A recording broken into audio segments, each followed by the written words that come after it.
perhaps the biggest constraints in applying nature-based solutions is the issue of confidence in that it would work.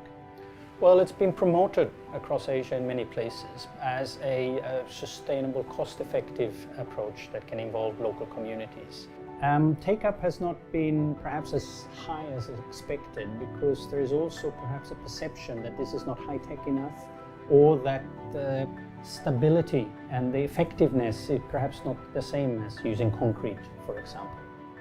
Deforestation, poor land use planning, and that coupled with the increased intensity and frequency of rainfall has resulted in an increased frequency of landslides. There are few policies and a few institutions which are taking the approach of using environmental approaches such as nature-based solutions in dealing with landslide risk management. There isn't as much funding available for these approaches as there is for the more traditional concrete and steel approaches.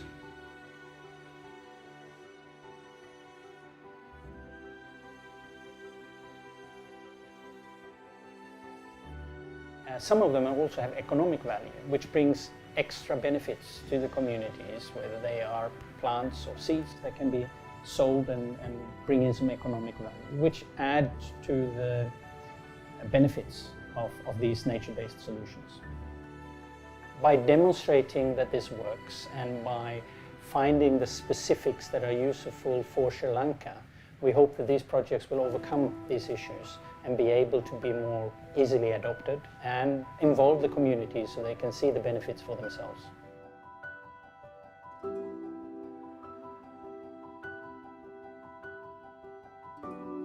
We use natural restoration as the main approach and artificial restoration as the supplement to conserve and restore mangroves, coral reefs, and sandy beaches. Studies have shown that these conservation and restoration programs are effective in mitigation of marine disasters. For example, a 500-meter wide mangrove belt can reduce wave height by 50 to 99%.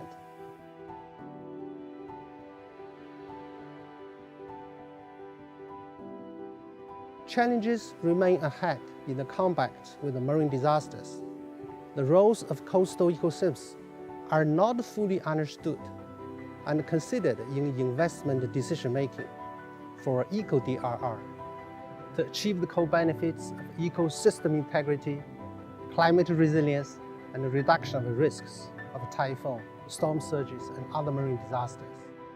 Natural and anthropogenic causes for disasters, including climate change, require systemic approach in response measures. We take a safety-oriented approach, which means to transform coastal defense measures from traditional grey infrastructure to the equal use of safe regulating and supporting functions of ecosystems. We will continue to apply ecosystem approach and integrated coastal management so as to improve the quality of life and happiness for peoples.